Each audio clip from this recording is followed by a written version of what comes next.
What I feel is that if I would be told exactly what happened, I think it would help me.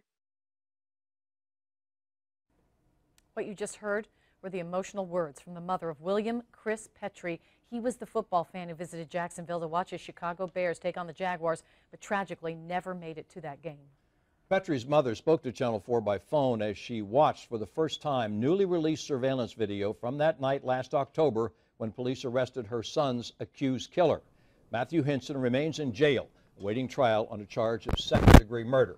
Channel 4's Alicia Booth is joining us now to tell us about her conversation with Petrie's mother. Alicia? You know, when I talked to Carolyn Hedstrom today, she was still very emotional about her son's death. She said she knew nothing about those surveillance tapes and 911 tapes being released, but she did tell me she has been hungering to know more, and now she does. It was an October night those involved will never forget.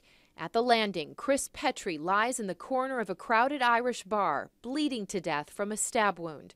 The newly released 911 calls capture the panic and confusion. Send the calls at the Landing. This guy just got stabbed. He's bleeding. Where is the person who did it? I think it's a guy. That guy in the Okay, listen. right now. They're on their way. Thanks to the perseverance of eyewitnesses, police caught up with Matthew Hinson, the man now charged with killing Petrie. This is surveillance video from the parking lot underneath the Main Street Bridge. When I called Petrie's 65-year-old mother in Chicago, she was shocked to learn this new information had been released. I emailed her numerous stories from our website, warning her parts would be hard to see. This case has not even gone to trial, but Petrie's mother says the newly released information points one place. What more evidence do you need? He killed my son. There is no doubt. You might think the victim's mother would want this investigation and trial to be over. That is irrelevant to me. I just want the guy to pay for taking a life. Those who were there wish they could erase what they saw, like bartender James Van Meter, who talked with 911 as Petrie lay bleeding and dying. I felt an unbelievable just sorrow for the victim's family, knowing that, you know, he's a husband and a father of three. And a son whose mother believes there is no chance this was self-defense. In my heart, I know my son, there was no altercation. He wasn't that type of individual.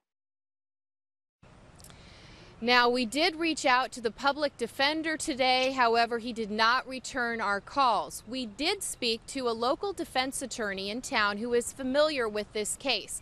And she told us while this case is very difficult to defend, there are some strategies that could make a difference. And we'll hear more from her and that part of the story coming up tonight at 11.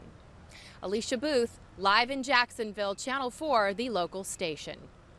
If you'd like to take a look at the evidence in this case, including the surveillance video and the 911 calls, we've posted it all on news4jax.com. Just look under top stories. There you can also read previous stories we have done about this homicide.